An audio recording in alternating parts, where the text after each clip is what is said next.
I declare this the 15th ordinary meeting of the 176th session duly constituted, and whenever he's ready, call upon the secretary to deliver.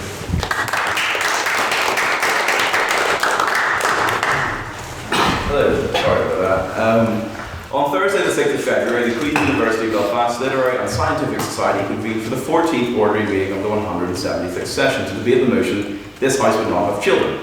We first had council announcements, which is all now null and void. We then moved to private members' business, where we heard from Matthew Spratt, who raised his takeover, or his desire to take over Gaza. Not Matthew. Not Matthew. Sorry.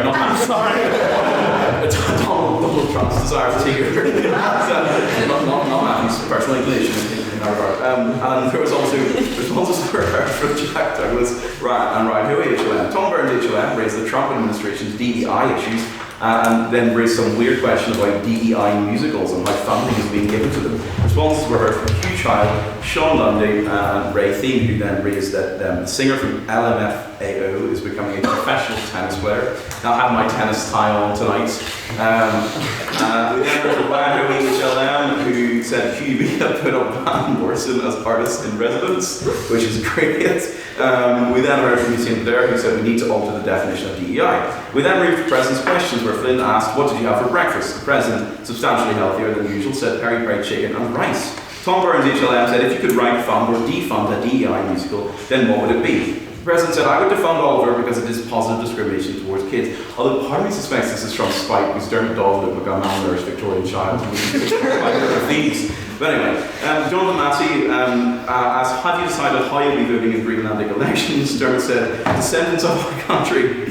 Tom Burns, HLM, said, "Can you confirm whether you've ever been a member of the Descendants of our country?" The President declined to answer. Flynn then asked, "Which one of these pipes are your favourite in the organ?" Which probably in Dermot's mind has a very different meaning. He said the sixth one from the left, so I'm not sure which left he was referring to, but we can probably figure it out. We then had a vote on prior opinion, where there were four votes for the proposition, 13 for the opposition, and 14 abstentions. There was an abstaining victory, and the motion fell. The first in the proposition was Beth Lynam. Beth began by making a pledge of allegiance in the form of a poem, listing off the benefits of not having children. Beth said that women have to think about things that men don't: morning sickness, careers, and cost to our finances. And these all come from suffering from pregnancy. Beth spoke about the impact of female periods and morning sickness. They can ruin your day and they can disengage you from life in the long term. Beth said that she had to be hoovered out of the womb. If a pregnancy doesn't go well, she'll continue. It can become a horror story. As Beth listed off the many ramifications, she assured the House that she doesn't want to have kids because the physical toll is so high on women. First opposition speaker was our guest, James Kennedy of the Christian Institute, who began, "How does someone come to the decision to have a child? A stable environment in which a family can provide for their needs. After that, deep instinct triumphs." James spoke about couples who cannot conceive, and the anguish that they experience because this desire is so instinctive. James said that one day you have to accept that you might want to have children, and you might feel an overwhelming desire to have them. Today, we think in terms of individualism, he said. We think, would children make me happy, or me sad, or me better? James then referred to Ecclesiastes as an example of this. He said we have to look beyond ourselves, that all morality is predicated on having families and a society that we care for. Second, the proposition, whose name I actually haven't added yet, but she wasn't made speaker, I sincerely apologise, said to take the active effort to bring a child into this world and to bring them in without giving them a say is wholly wrong. As a child, the whole trajectory of your life is already decided, and you're brought into a deteriorating world where you're expected to endure climate change, war, and conflict. You or us as parents cannot guarantee that a child's life will not be one filled with sadness and deprivation. Trying to provide the best education and health may be in vain, she said. Most people have children because they fear isolation. Second in the opposition was Harry Nicholl, our maiden and first ever Ulster speaker.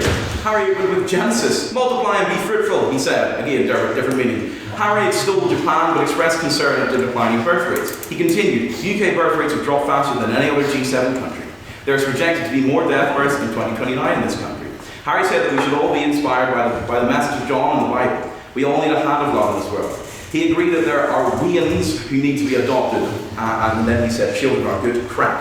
And third on the proposition was Ray Thiem. Ray spoke about how there was a time in her life when she wanted a football team of children until she saw her aunt give birth. She said, and I quote directly for the minutes, that it looked like a full casserole dish of lasagna being stomped on, end quote, back to Jack. Ray spoke about the impacts of mental health issues on women and how this can drip down to the child, giving a personal insight into her own experiences with her sister and her parents. where he questioned why a woman should have to halt mental health medication in order to have a child. Third on the opposition was Tiernan Smith. Tiernan opened by saying that he was a joy to raise. Tiernan attempted to defend the Malthusian argument, alas he probably forgot the population of Earth and the whole thing fell apart. Tiernan spoke about China's one-child policy and how it was hailed as a success but did not truly work, with China now attempting to reverse this policy because they have a declining workforce. He then spoke about the adverse economic ramifications of no children with workforce shortages. Tiernan then admitted, as, and I quote, a gay man, I have little to stand on, end quote. We then moved to question time where we heard from Brian Hoey, Jonathan Massey and Henry O'Rourke. A vote of speaker ability was carried out. There was 21 votes for the proposition, 9 for the opposition and 1 abstention. Thus the proposition carried the vote of speaker ability. Can I take the minutes as read?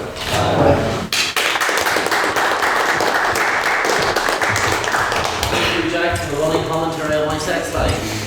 What sex life?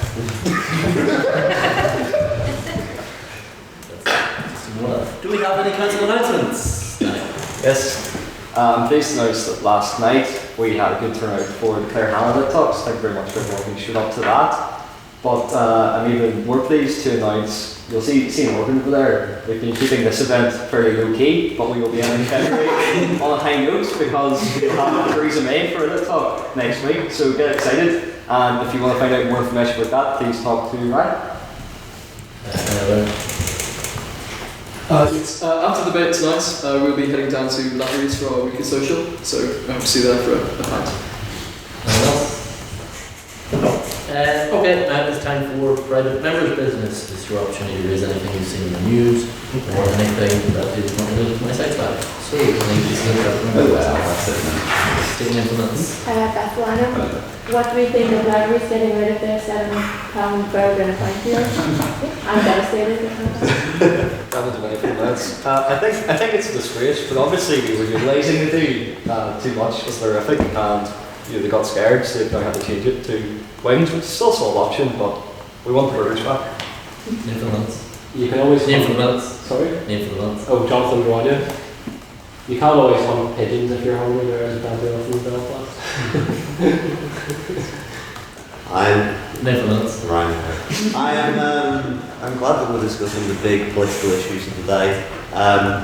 The price of burgers and pint at Laveries, unfortunately, I've been able to avail of this deal beforehand, so I don't really care. Because you're not a student. Yes. Best part of the century, right? Any piece of private members' business? Implements. Tom Burns. Either in the last week, either Donald Trump or perhaps, according to Jack's minutes, possibly Matthew Spratt, has entered peace talks with Russia, but notably without Ukraine in the Russia-Ukraine war. And against American strength, he has conceded everything to America's greatest enemy and abandoned all of his allies on the world stage. So what do we think of the peace talks about Ukraine without Ukraine, what it means for America, Russia, Ukraine, Europe, and the rest of the West? Veronica. As an American, Donald Trump also has said that he called Ukraine's president a dictator, and that after he was attacked about Russian disinformation, I think that what we're doing in the U.S. currently in international relations is disregarding anybody that doesn't benefit us, and that we are now trying to ally away from Ukraine, and either that means allying with Russia, which I wholeheartedly disagree with, and I think a lot of Americans also would, or we're just in a shit show, and that's it. Matthew Spratt tonight. Firstly, I can confirm I've held no peace negotiations. I think it's instrumental that Europe be at the table. Obviously, primarily Ukraine. I would like to see Britain, under the leadership of Keir Starmer, step up, but I think he has done to a degree recently with the statements that he's put out. And I think Europe needs to step in and step up in regards to their presence in peace proposals, and really make their voice vocal and insist on a place at the table. And it should be something Ukraine should also insist upon.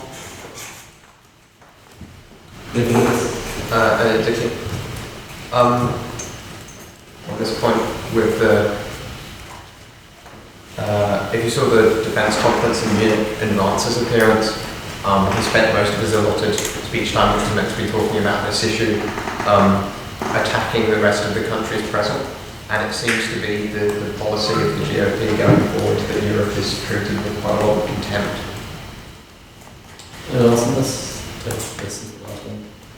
I find it quite funny that Trump referred to Zelensky as a dictator because he cancelled elections during the war, which we also did during the Second World War for obvious reasons when the UK was getting bombed. So I think we can have an election for like a decade, from 1935 to 1945. But there's a weird contrast where Trump called Zelensky a dictator for doing the exact same thing that Winston Churchill did, yet at the same time made a big thing about moving the Winston Churchill bust back into the Oval Office after both Obama and Biden moved it out. So there's a bit of an odd sort of like this cognitive distance going on from today. Any other pieces of private business? Yeah. That's a different point. Huge on for the minutes. Did everyone see Donald Trump referring to himself as king? Oh, yeah. On the White House page. In an unrelated point, the Liverpool Council has decided to rename the president position to King of the last business is Another house for minutes. I did see that. And the point I would make is it's actually the White House that called himself king, which is really stupid to me because if I can't say that my apartment's called me king, and then I can go away saying I'm king. So it was the idea that a house can say something and people are going, sure, well, that's quite fair, is astonishing. Alright, that is private member business done with. Now time for president's questions. This is your opportunity to ask me any question that you like. And we've seen your point this week. So does anyone have any president's questions? Back James Parrish for the months. There was during the week the decision to add a few members to council as ordinary members. Matthew being one of them, although he was not ratified, so could there possibly be a vote to ratify Matthew since we not do that in the meeting? No votes since no the minutes. Right. Right. So we're really happy to ratify Matthew Spratt as an ordinary non-voting member of council. Those in favour, raise your hands now.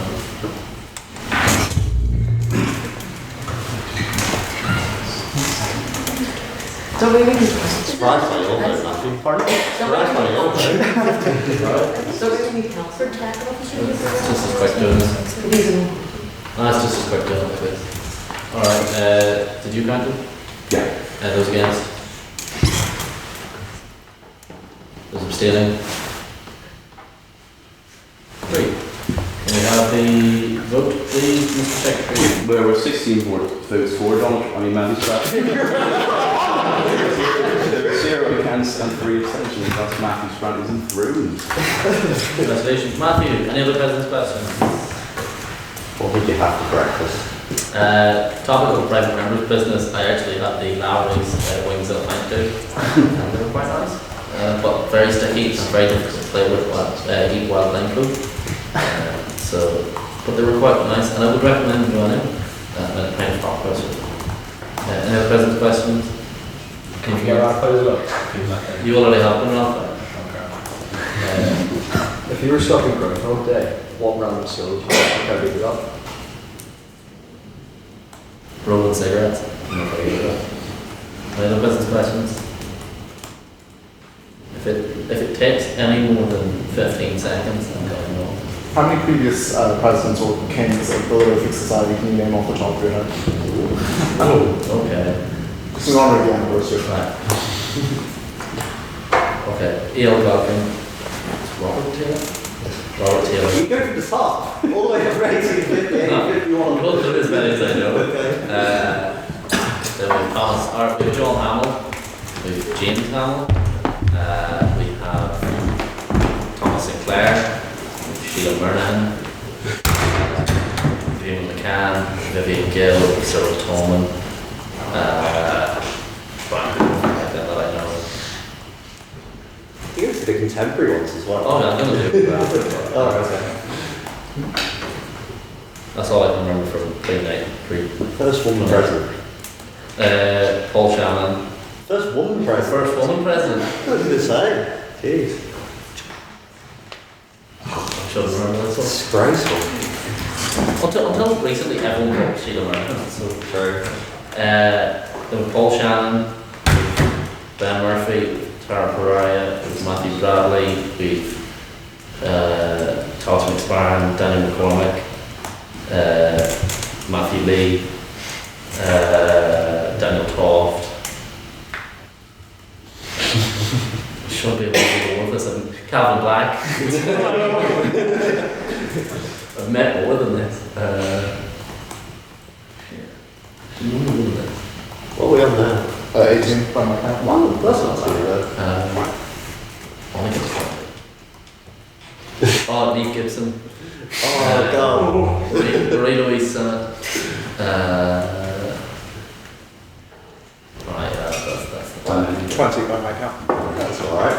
So, as Matthew said, we've got a complete transport page during the relay, and Trump was referred to himself as the King of Manhattan. Can we now make him ask you the King of Manhattan? That's not really a me decision, that's kind of your personal decision. Considering that we've already had 2 Hamill presidents, would you consider yourself a nepo today? I mean, as far as I know, I'm not the descendant of who I imagine were quite upper class Protestant men, but I'll take it. The Hamill legacy will live on, and there shall be another in the future. Any others?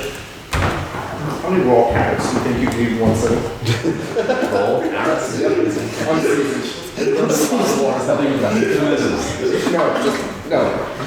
this is on you. Are they organic carrots? If that's what helps you get through the butter show. I'd say I could get 2 or 3. After that's really me. Final our president's question. Going once, going twice. No, perfect. Okay, now it's time for our vote on prior opinions. This is what you think of the motion at hand. What is the motion at hand, Mr. Secretary? This house would do something. Oh, this house would need to This house would need to test the NHS. So, if you would means test the NHS, please raise your hands now. Oh, 1, 2. That's good, that's good. And if you would not mean the NHS, raise your hands now. Can we hold on, because I'm slightly behind everyone. 1, 2, 3, 4, 5, 6, 7, 8, 9. Look at 9. And if you don't know what means testing means, raise your hands now.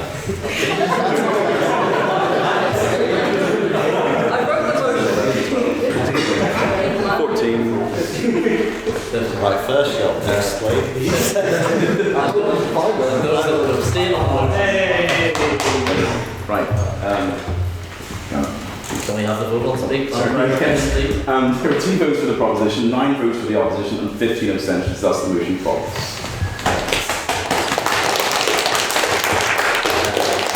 Now, quick reminder of the rules. Speeches are 7 minutes. First and last minute is protected time. That is signified by the bell. Can we give the bell, please, Mr. Secretary?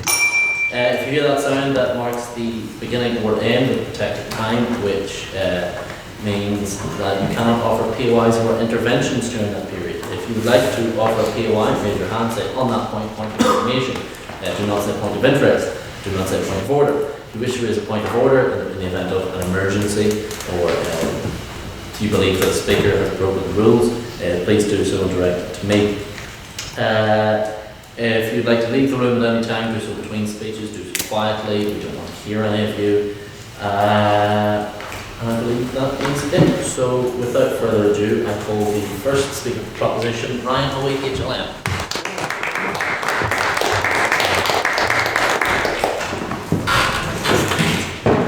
Hello. So, I'm very, very tired and have done very little prep. So I will start off the speech. So as I finished work 2 hours ago and went to Spoons and had some food, I wrote down a bunch of notes, and then I put the notes into Copilot because I really got my work laptop on me and work has blocked ChatGPT.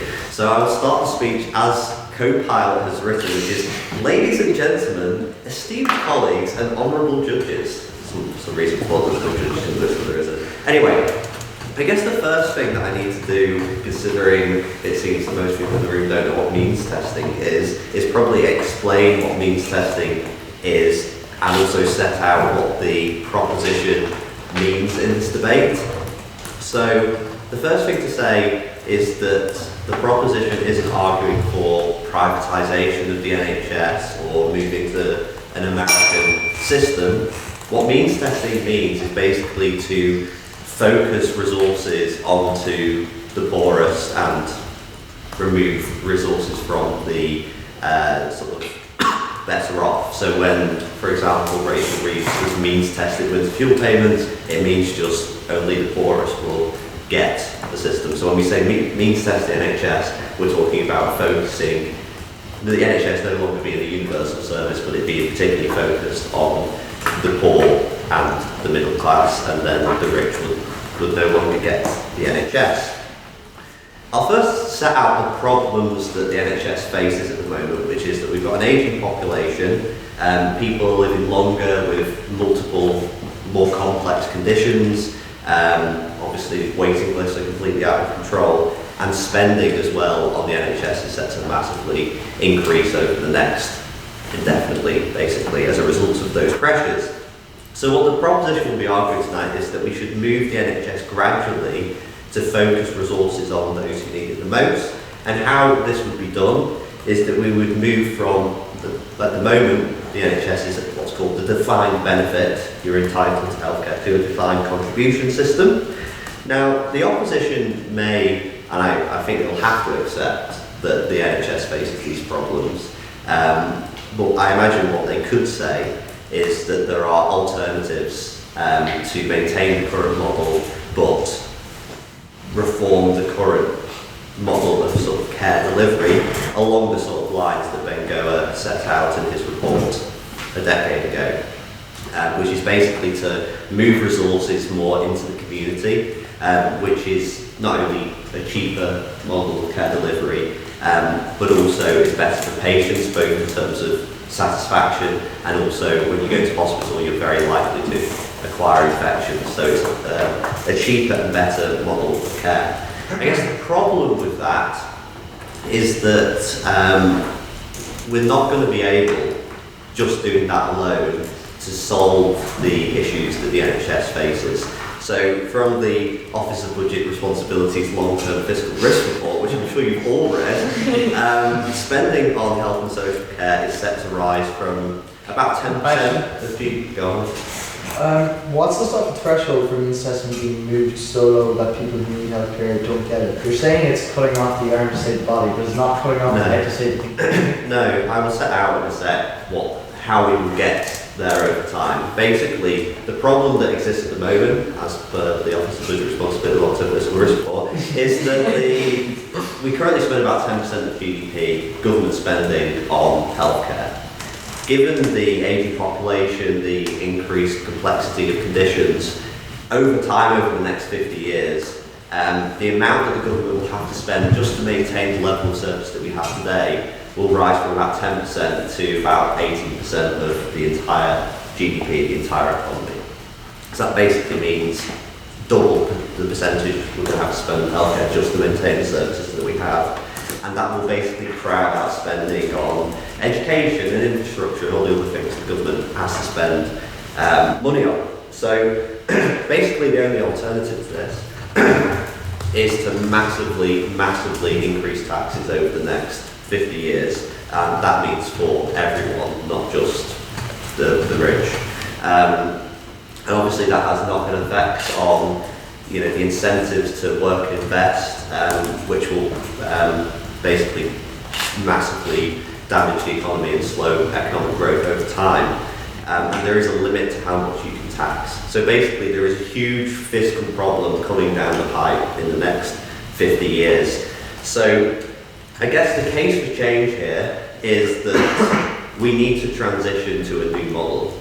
The NHS, which was conceived in 1948 when everyone died at the age of 65, very quickly and didn't really need all that much care, isn't going to be sustainable in the long term. But currently, we need to transition to a new model in a way that is smooth, non-disruptive, and basically what the proposition will argue is that not much should change immediately, but over time we need to move to a new model of care. So basically how we would do it is you take the spending that we spend on NHS trusts at the moment and basically divide it by the number of people and give each person a sort of flat contribution, and change NHS trusts into basically statutory non-profit social insurers, and effectively set a different growth rate for the subsidy for the poor versus the subsidy for the rich. So over time,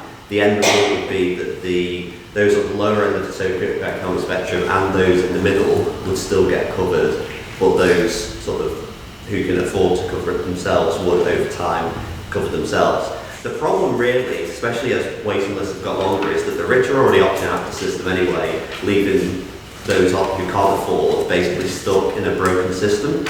So this model that the proposition is proposing would give those lower down the socioeconomic spectrum the same freedoms that those the rich currently have to basically opt out and use their credit that they get in a different way. So basically, don't let the opposition scare you tonight. The alternative is the NHS or America. There are better systems of care that cover everyone, like basically the model I propose is like Switzerland, a mixture of Switzerland and Singapore. Basically accept that the NHS is broken and vote for the proposition. Thank you.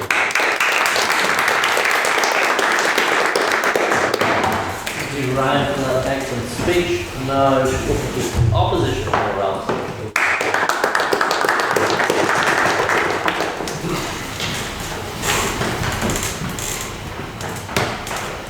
Okay, first of all, I need to point out I have incredibly bad pins and needles from sitting down in that seat. I mean, it was unreal. That was agony. I'm so sorry, Ryan, if I was making funny faces. It was not your speech. I genuinely had pins and needles. The NHS as an institution is quite miraculous. It was created in 1948 by Health Secretary and personal hero, Beth, Labour, strong man, and was inspired after the Tredegar Medical Association in South Wales, and was also influenced by the Beveridge report, which identified 5 major problems that a welfare state could help after post-war Britain. This was part of the Lynam Fix the Heroes.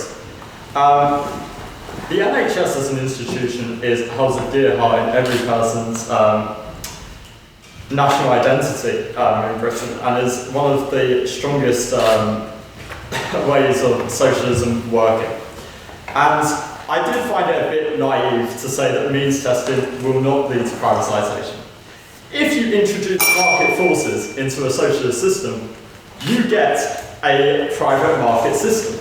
If we have means testing, yes? But the UK already does have private healthcare systems and hospitals do have private wings. So. And I am going to get onto why that's a bad thing. Thank you so much. Actually, we'll do that now.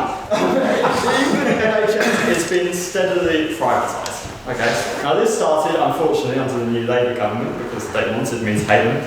And as each year, there are more and more patients going to the private sector. Last year, over 2 million NHS patrons were treated by private companies, and this was 10% of all treatments. This is up from 3% in 2011.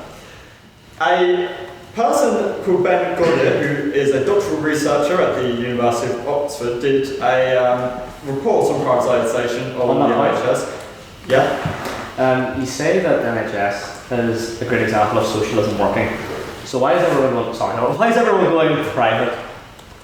Socialism is working. Can you let me get to the end of my sentence? Of course. Thank you so much. What I found, sorry, that was really... You are my favourite craft, it's absolutely fine. Thank you. My sarcasm came back. Anyway, the one I found is an increase in the amounts that the NHS is spending on for-profit companies through analysis of data showed that £11 billion are flowing from the NHS to privatise for-profit companies already. So when you hear 10% of GDP is going on the NHS, not all of that is actually being spent on the NHS, it's being paid for private companies. On that point? Yes. 10 million out of £200 billion budget, and also what I proposed in my speech was statutory non-profit social insurance model. What else would you want the money to be paid on for GDP? If we want cradle to grave politics, what else do you want to pay on? Defence? Do you want to pay on more weapons being sent to Gaza? I mean, I'm not being funny. The NHS as an institution works, and it's something that I think a lot of people in Britain would want to see the money being paid on because we're proud of it and we're proud to see it succeed. Anyway, as I was saying, the research also found an estimate of 557 additional deaths that were attributed to an increase in privatisation between 2013 and 2019. Now, I know this is on means testing, but I really need to make a point. When you put private market forces into a socialist system, you always get some sort of privatised market force system in the end, because there's no demand for the socialist system.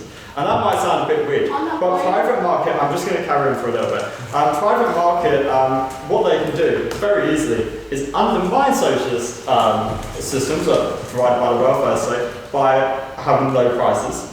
And then when the socialist state is dissolved, probably by a conservative or unfortunately reform government, then they would introduce higher prices.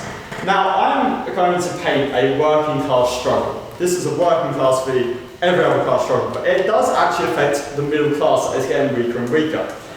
If we have a private insurance bubble with means-tested benefits, the total average hospital bill for, let's say, something like childbirth, which is what we tend to use in these situations, would be, with a C-section, around £50,000 at a low estimate. That is appalling. I don't care how much means-tested benefit it is. If somebody needs a C-section to have a birth, one of the best experiences in a family's life, then they deserve to get that for free. I'm sorry, that is what our system provides at the moment, and I'm proud of it. A regular birth would be £3,400 to £700. And I need to point out, middle class income is actually going down by has gone down by a decrease by 2.5% in the financial year of 2022. Now, I'm not going to stand here and say the NHS needs no change. The Tony Blair Institute, I apologise, says that there needs to be a digital and technological, sorry, that was really bad, so revolution in the NHS, and we can all see that. And also, but these investments need to run alongside the founding principles that were set out by Beveridge and Beth, okay? The NHS can do this by using things like an identity card, so all our systems are on the same place. If you've ever been in an NHS hospital, you can see people that are wheeling down stacks and stacks of files that are out of date. Private companies don't have that, I will admit that. But there is no reason that we in the NHS couldn't have a digital transformation. It's very much possible, and I actually do encourage you to read what the Tony Blair Institute has said. He hasn't personally written it, so, you know. And the problem with private companies is it leads to greater health inequality. Health inequality is very large in Britain.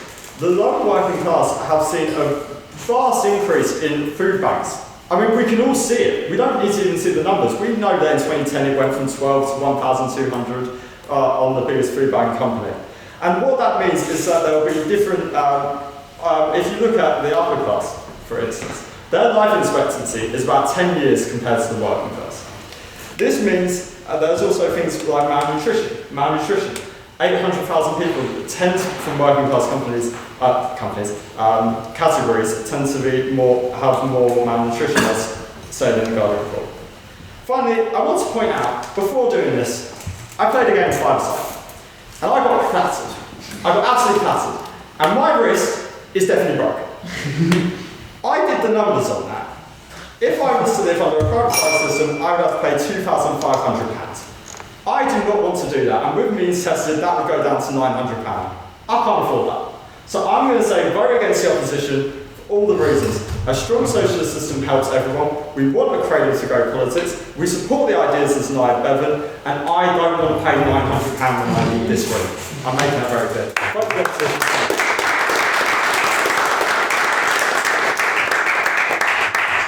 Thank you, Noah, for that excellent speech, and I hope you seek medical attention soon. You did indicate the conversation, you proceed there.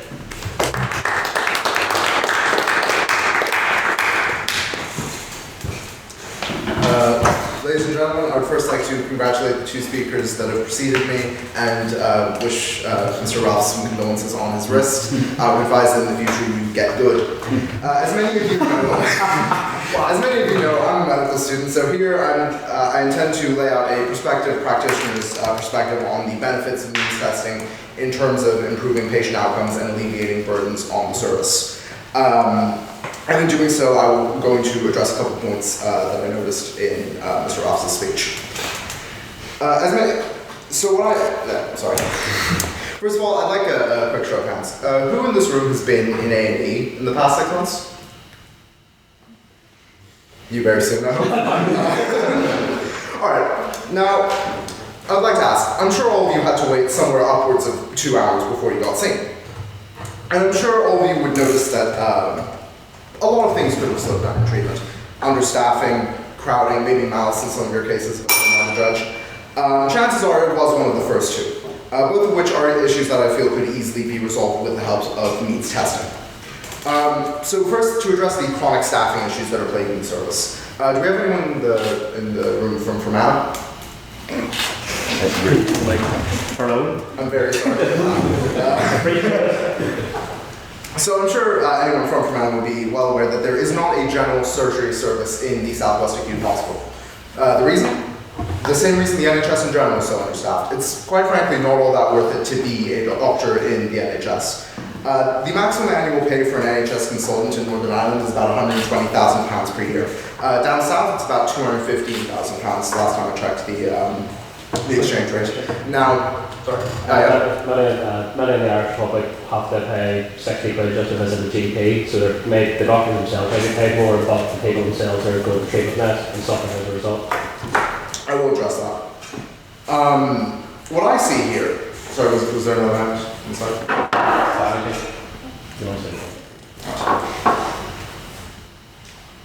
Now, what I see here is a fairly strong incentive for doctors to flee to the Republic or to the even more lucrative offerings that we see in Australia and New Zealand. This has led to undeniable problems in service, as the gaps in staffing are filled with less qualified, under-regulated physician associates and the like. Further, pitiful funding has caused the formulary of the NHS to lag further and further behind advancing industry standards to the point that we are simply not able to get the top-of-the-line drugs that are actually able to treat many common conditions far more effectively than what we already have. Over a decade of austerity has crippled the NHS, and means testing provides a unique opportunity to save it. Now, you're describing means testing as some sort of silver bullet, whereas in the south we have a means testing system, but waiting hours are just as long. There was a girl who died in Cortland Hospital burning outside the room in quarters. It's not a silver bullet, it doesn't fix or it wouldn't fix the tests. I'm sorry, I'm just about to address something on that point. Now, that is only one problem, and that can be solved in a number of different ways. So here's a unique benefit of means testing. One of the biggest problems any A&E doctor will complain about, the second that you let them speak for more than a minute, is people who have no business really seeking emergency care going forward instead of addressing their GP, which is a far more appropriate practitioner to speak to. Similarly, do the same with the GP, and they're going to complain about people bringing problems meant for a pharmacy to the practice. Now, what can we do to prevent this clear risk to patient outcomes? Educating the public has been a dying battle for the past 20 years on this front, and it isn't working, given that everyone sees their issues as the exception, as the most pressing of the concerns. So, how about, devil's advocate here, a little disincentive? I'm not saying that we should means test truly necessary emergency care, truly important GP care. We're nowhere near that desperate, but a small, non-negligible fee, means adjusted, when emergency staff and GP staff time is wasted. Just enough to give people cause to consider whether or not the burden on the surface is truly reasonable. We do. Yes. Oh, sorry. So you're saying about how you're employing people for going out and maybe wasting time, but prevention is one of the best ways to actually help the NHS. What if someone goes in and they actually do have cancer, but it is seen as wasting time and then develops further? Would you charge them for that, or would you give them back the money? How would you do that? Well, it's entirely based on whether or not the doctor sees calls for elevation and referrals to. Sorry, can you reiterate that? I'm saying, so whenever a patient goes and they potentially have cancer that's developing, the GP's not able to pick up on that, do they get charged for that? And then later on, if the cancer does develop further, will they get charged for that? If the GP is unable to pick up on something, generally they're going to refer to oncology in cases of cancer and things like that. What we're talking about is when things do not even rise to the level of warranting referral, which very rarely is missed in the NHS. Now, is the measure I'm discussing a desperate one? Certainly, but these are absolutely desperate times for the NHS. I understand the concerns of the proposition, that this is a creeping step towards privatisation. I propose, however, that it is, in a way, the exact opposite. We're already sliding towards privatisation, as Mr. Ross has noted. It's plain to see in the agendas of both Arger, Badenoch, Starmer and Streeting alike. It's at this point that I want to talk about wildfires in North America. Up until the banning of the practice in the early 20th century, indigenous communities across the southwest of America frequently practiced controlled burns in areas of dense forest. This was banned as it was seen to increase drastically the risk of forest fires. But what happened following that? The forests were overrun, wildfires grew rampant. We all remember the Palisades fires that were occurring just a few months ago. By means testing, which I feel is a very similar practice to these controlled burns, we can save ourselves from the total inferno that threatens to burn the NHS to ashes. Ladies and gentlemen, I doubt it's any secret to you that the NHS is what we in the business call a bit of a pickle. And I'll not lie to you and say that we can spend our way out of all of the problems that she faces. But what means testing has the potential to bring us is an NHS where we can afford to provide new treatments, where we don't have to wait hours upon hours and months upon months to be seen, where hospitals don't have to remove entire departments and remove middle-grade doctors with physician associates like we do with bakers adding sawdust to their loaves. An NHS that has time to work on the other problems, to focus on the donut, not the hole, in the immortal words of the late great David Lynch. And all we ask is that those with the greater ability to afford their care chip in to help those with the greatest need. Now I ask you, what seems so bad about that? Ladies and gentlemen, thank you for your time.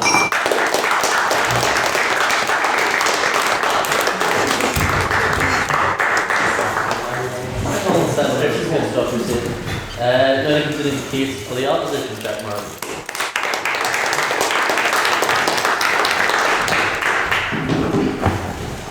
First of all, thank you to everyone here this evening, to the audience, and both to the proposition and the opposition. It's always an honour and privilege to speak here.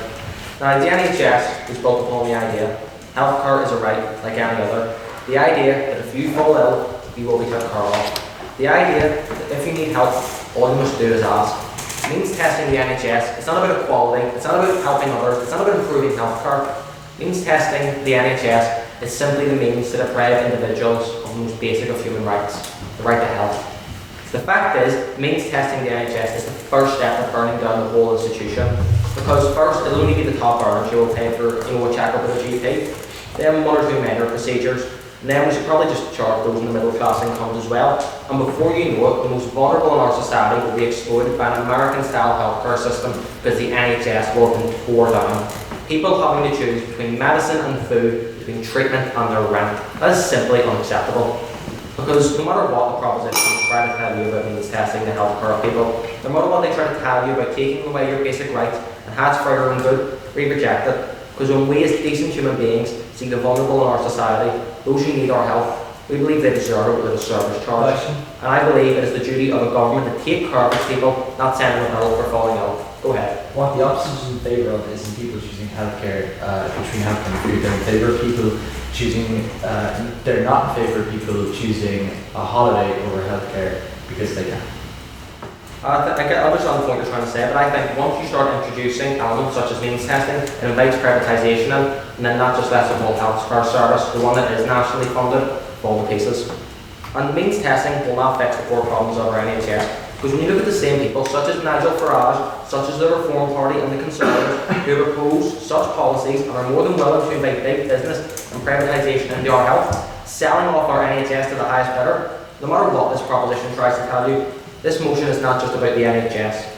This motion is about introducing privatisation, a Trojan horse to destroy the NHS from the inside. It's blatant dishonesty from the proposition to tell you otherwise.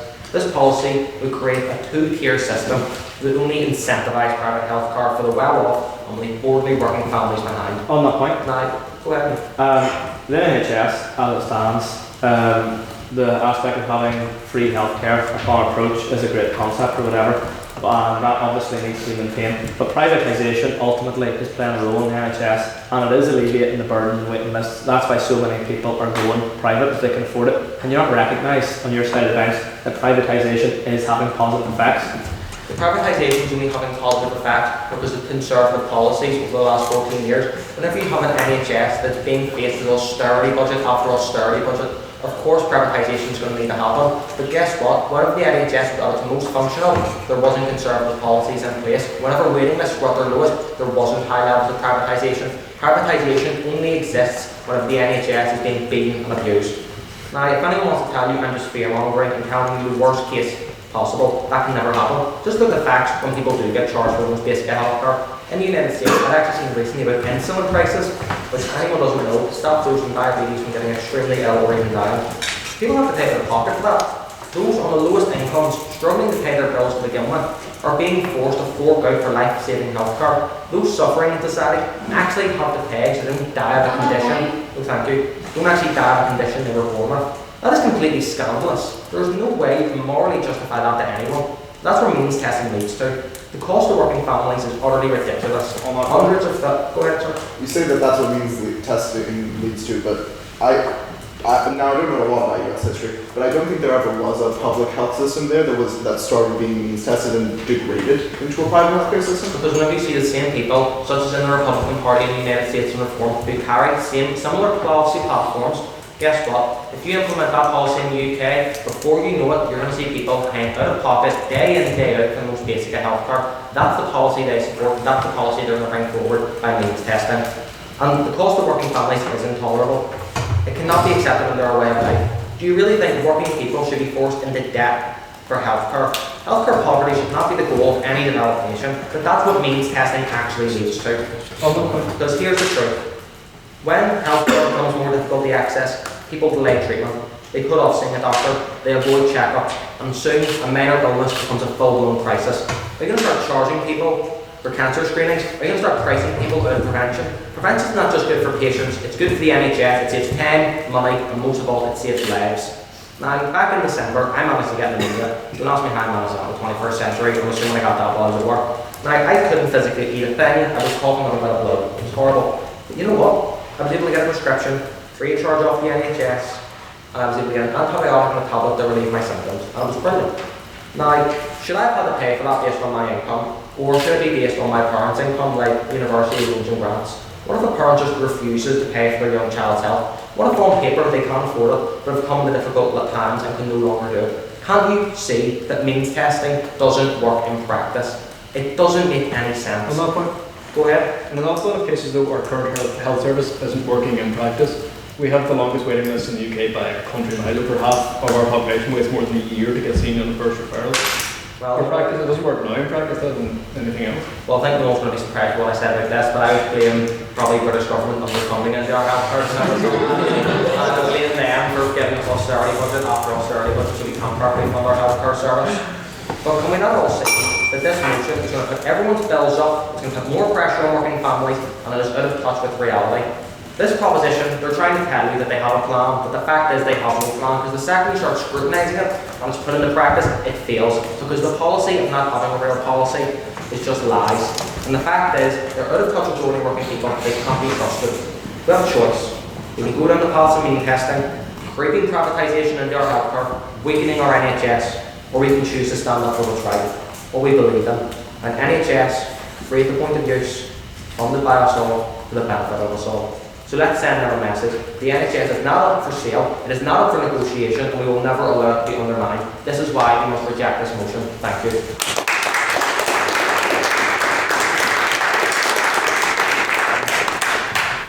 Thank you to the British government and the Hoey. Here's those who keep the proposition deadline.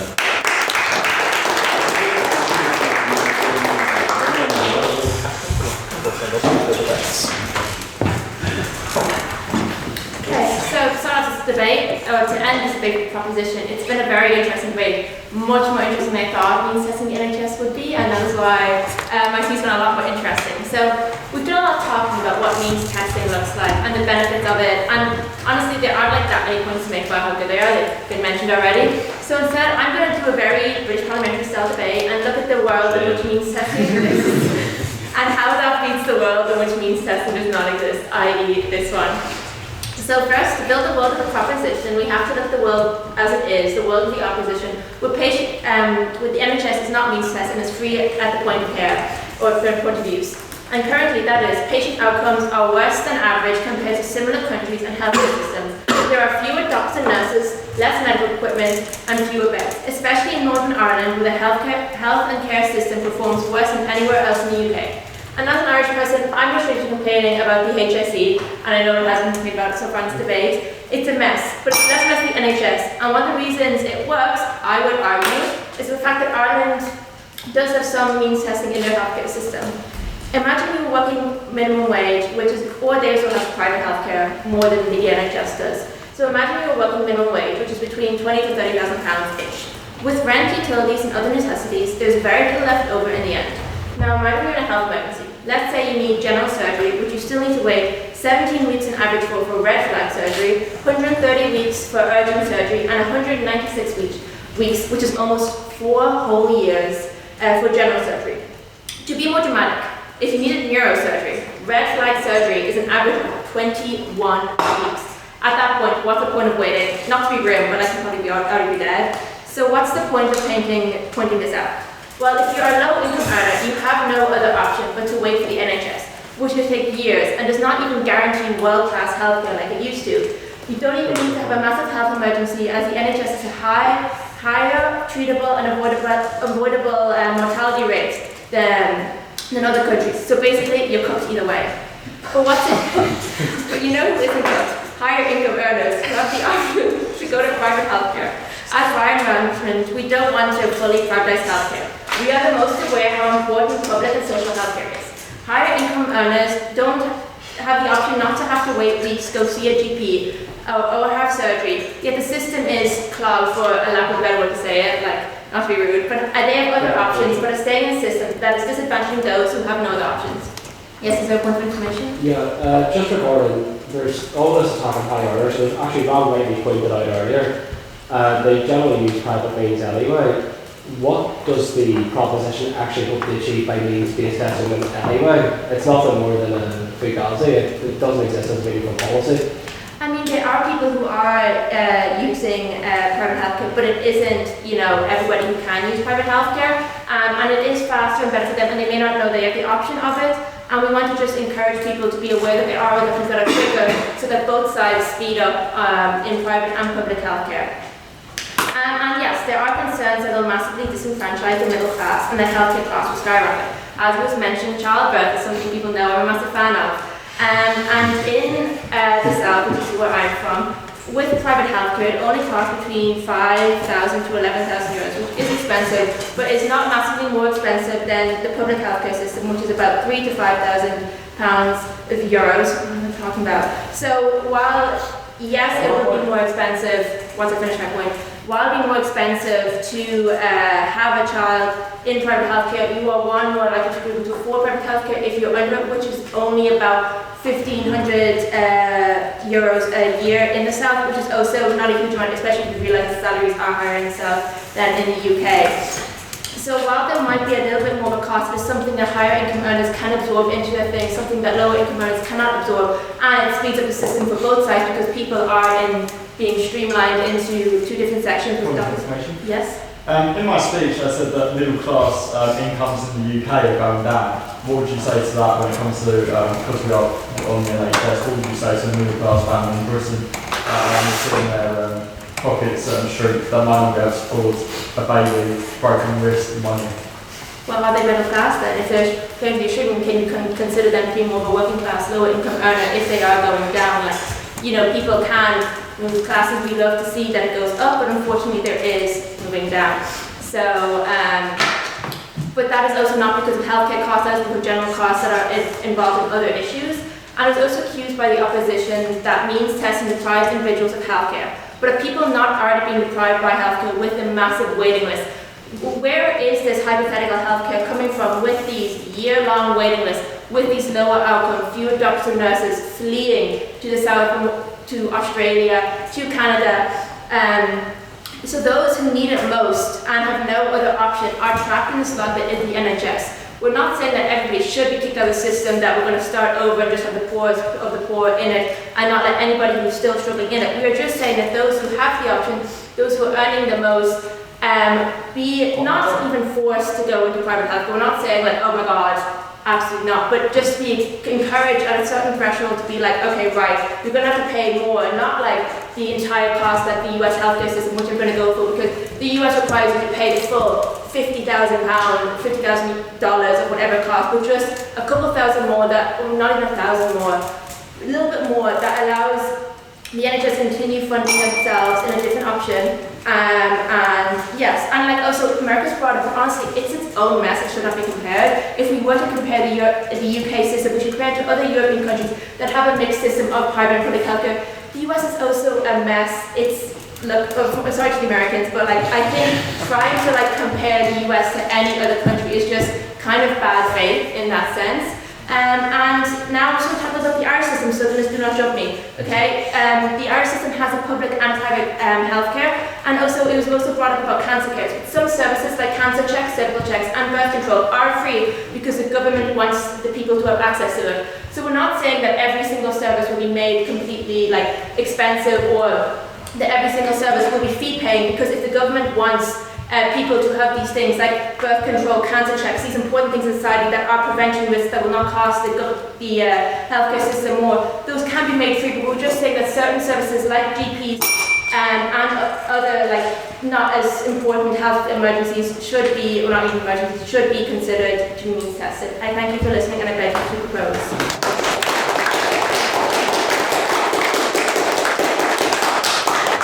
Thank you, Beth, some speech from the close of the debate, Jonathan.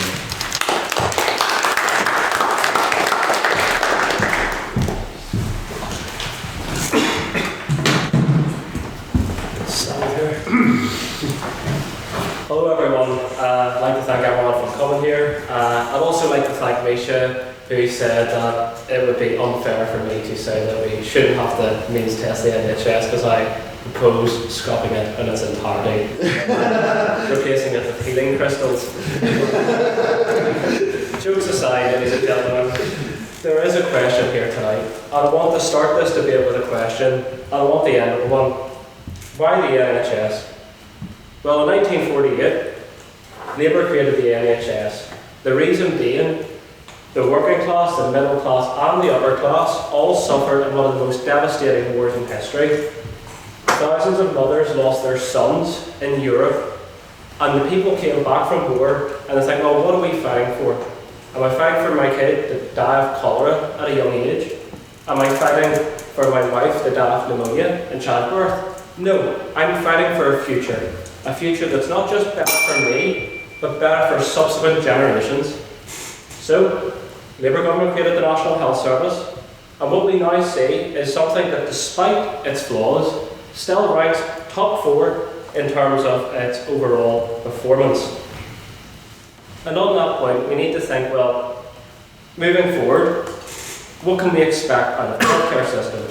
The proposition stated that they might want some sort of social insurance policy as a means to address failings in the National Health Service. However, I like to elucidate the point I made earlier. The upper class, the top echelon of society, probably don't use the National Health Service anyway. If you earn £100,000, you probably have private healthcare. What the proposition is essentially doing is blowing smoke to try and create an illusion that they're helping a problem, that when that solution doesn't work, people eventually say, well, what's the alternative? A private healthcare system. And I actually concede that in the short term, increasing privatisation of the health service may lead to marginal gains in efficiency. And I emphasise may. However, what the proposition have not addressed is the bargaining power the NHS has over the British market. The National Health Service has what's called monopolistic power. It has immense bargaining power in the private market from which it can borrow for goods and services. That's not to say that things are perfect. However, it gives us proportionately far better purchasing power than the likes of the Americans, who pay vastly more in health services. On that point? Not yet. And I'm not saying that Britain necessarily ended up like America, but even compared to the Germans, per head we pay £1,000 less than them. So, how do we fix the problem? Well, there's no easy solution. I'm not going to say here in the opposition that the NHS can be fixed with a click of a hat or just funnel money into it. These things will take time, and it is decades of underfunding, and it is lack of incentive for the likes of young doctors that has caused the NHS to fail. For example, I'm not saying this would fix a doctor solution, but perhaps we can try and create greater, more accessible university, so more trainee doctors can come into the National Health Service with the stipulant that they do 8 years minimum service. There is creative solutions to the problem. The proposition solution, however, is not an innovative one. And if you are a member of the upper class, if you are a member who enjoys the fact that the NHS does have something, a unifying factor that is across all, access to healthcare regardless of socio-economic status. If you are told when you are paying the vast amount of taxes to fund the working class in society that you cannot access the health system to the same extent that they can, even though you essentially prop up the service in the first place, why would you want to support such an institution? It becomes something that becomes unfair. Top 1% in society, not a socialist, pay 30% of income tax in the United Kingdom. That is not to include the middle class, or the middle upper class, or the general upper class. If those people who generally have the nationalist principle that yes, the NHS is a good unifying solution, it's something that we should be proud of as members of the British public, once we started rolling that, who is to say that lobbyist groups don't infiltrate politics and say, well, wait, you're being screwed over, so why fund the institution in the first place? Ladies and gentlemen, this policy, fugazi I suppose is a word that maybe isn't relevant since a 70s porn started, but no. This is just simple as smokescreens. It doesn't actually address the problem of the National Health Service. And ladies and gentlemen, I've only got 7 minutes to prepare a speech. I don't have time to go through every single thing that could fix the NHS, and it would likely take 10 years. There is no quick fix for this. But what the proposition is essentially saying that at best we get a 5 to 10 year run of greater efficiency, and then once private companies do inevitably start to infiltrate the market and erode the bargaining power of the National Health Service, no one is better off. The working class aren't better off, the middle class aren't better off, and the upper class aren't better off. It's a lose-lose situation. Ladies and gentlemen, I can't say that the NHS is in its best possible state. It's had its fair share of problems. However, it is still consistently ranked one of the highest ranked health services in the developed world. The proposition haven't posed anything meaningful.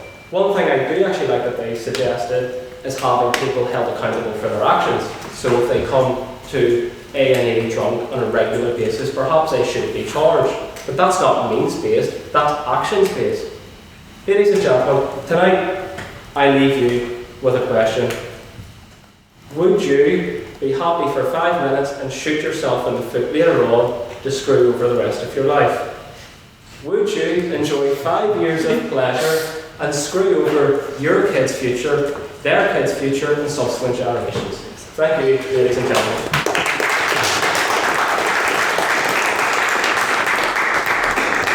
Thank you, Jonathan, for that excellent speaking. Now it's time for questions. So it's your opportunity to interrogate the arguments from these 6 speakers. So, raise your hands for the question for the proposition.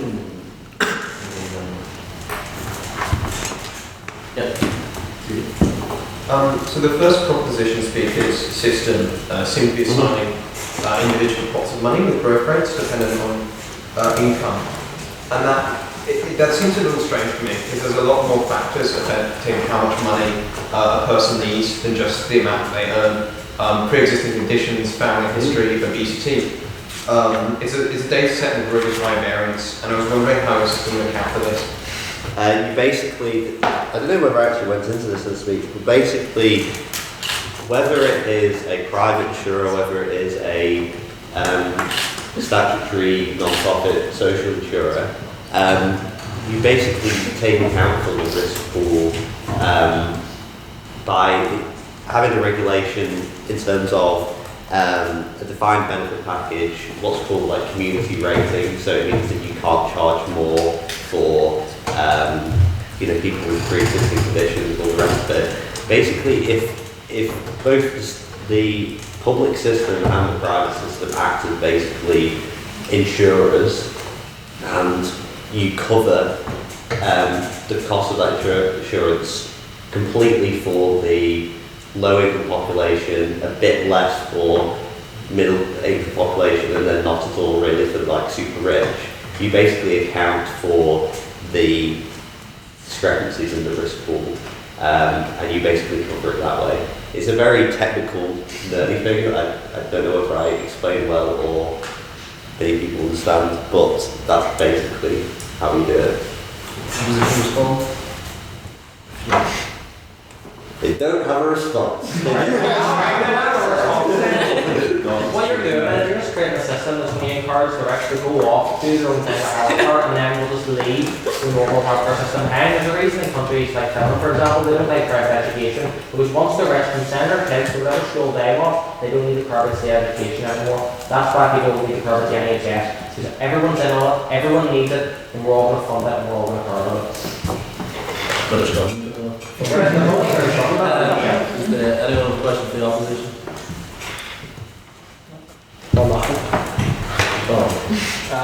I'm going to ask Jack a question, and I'm going to go for a different answer to this question, because I've heard Jack speak now 5 or 6 times since across this year, and I probably heard the same response every single time. So for the crux of your speech, and for all, most if not all of the POIs in this one, your answer was that there's been decades of Tory funding and austerity and all the rest, and these sort of unfit budgets have left the NHS position it's in, and that's why it's not feasible. That's not going to change anytime soon. I mean, politics is about choices, sure, but there are a million other. Everything has to be funded by the government. Health is one of them. But that budget's not going to become exponentially bigger anytime soon, for the sake of the health, to the detriment of everything else, especially currently with the massive ramp up in defence spending. If you look at the reason why health budgets have gone up so much since the NHS was founded from the early 50s, it's because defence spending went down as a percent of GDP. They perfectly flipped. It's mental to look at, but they stopped in the middle of the 80s and they flipped. So the health budget is going to be marginally bigger. It got marginally bigger here this year, but it's not going to get exponentially bigger to fix anything. So that budget's not going to change. So why keep the NHS? Well, the reason we keep the NHS is because ordinary working people need it. And you're saying about actions by the British government. If the British government make the decision to underfund the NHS, you can't just be the NHS that going, oh well, the government doesn't care about that. Like, what about education? Because the government doesn't put enough money into that, we say, oh well, which means test education as well. The fact is, the decision that the government takes, they're responsible for the nation. And if they don't want to put money into the healthcare system, that's their choice. But means testing healthcare is not going to help anyone. And so long story short, you can get a picture of this, by the way, if you want. You should have shared with the class today. The Centre for UK. You took our antibiotic. You took British and the antibiotic. Irish taxpayers in the north are funding it. Proposition response. Basically, everything that Jack says is basically a huge straw man throughout this entire debate. I started off the argument for the proposition by basically saying we're not arguing for a private system, we're not arguing for America, we're arguing for this very specific proposal in terms of how you do means testing and ensure that the lower income population, get covered. And also on the point that you made about how this my system that I proposed at the beginning would completely divide the rich and the poor. If the NHS was a very well-run system, in my system, the rich could buy into it the same as everyone else. Like, we're not excluding the rich from being able to access the NHS services. They would just have to pay into the NHS in order to access it. So basically, you know, he articulates it well and passionately, but it's just a complete straw man. He's arguing against a proposition that just doesn't exist. In an image, just to mirror Jack.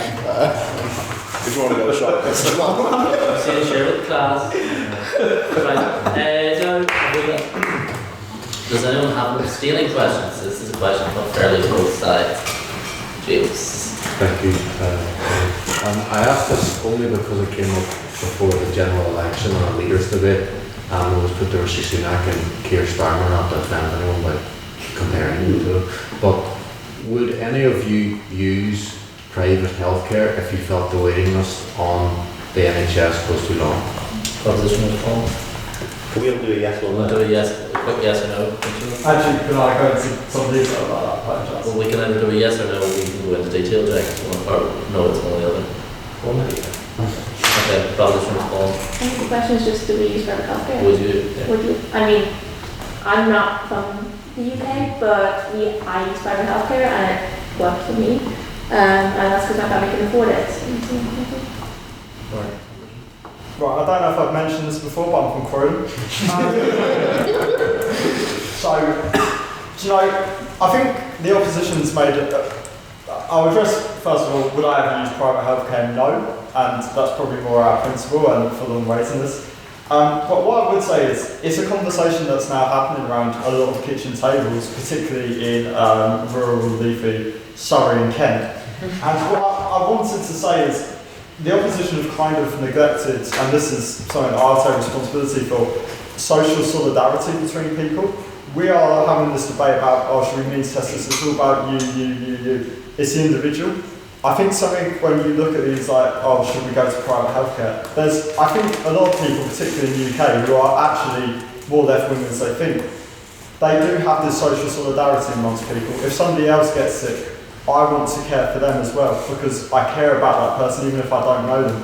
And what the problem with means testing is, and should we go to private healthcare, is it does create health inequalities. Intersectionality becomes a massive player in this. People, the cradle to great politics, people getting disadvantaged, it doesn't really work.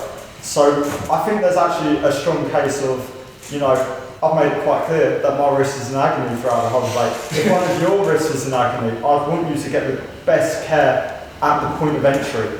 And I just wanted to say, should we go to, I want to fight for this social solidarity in this cradle of growth politics. I don't want people to have this discussion with they are privatised. And it's actually what Nye Bevan said. As long as they are both left with the faith to fight for it. And that is my answer, because that's it. Sure, so I don't know. That's on the UK government. Okay, my voice. So now it's time for our vote on speakerability. This is not necessarily what I agree with, but which side you spoke best. Sorry. Michelle Neil's on.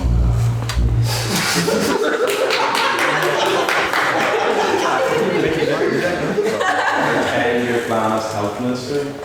Beautiful. God, you're incognito health or something special. Alright, vote on speakerability. So if you believe that the proposition spoke best, raise your hands now.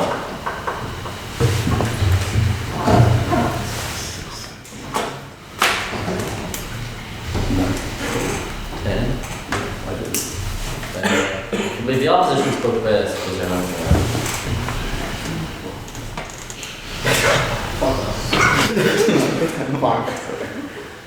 Oh, you will vote for it. Sorry? You will vote for it.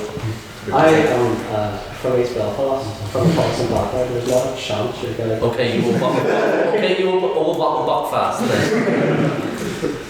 If you can afford to stand in here looking like a 1980s nightclub, what's the size of my head? You can afford to vote Belfast. So it's presented at your next meeting. Yes. And the abstentions. Misha, that's not a vote, is it? No. Can we have a vote on speakerability, please, Mr. Secretary? There were 10 votes for the proposition, 13 for the opposition, and 6 abstentions. Thus, the opposition carries the vote on speakerability.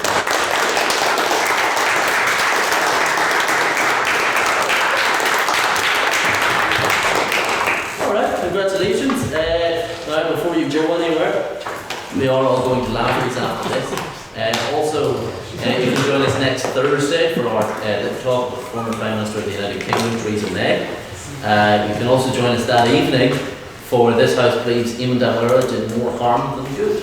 And the night after, you can join us for the Irish Times debate final, which will be guest chaired by Lady Chief Justice of Northern Ireland, Siobhan Keegan, and we'll see 12 of the best debaters on this island battle it out for the most prestigious competition on the island. So, see you all. Thank you very much.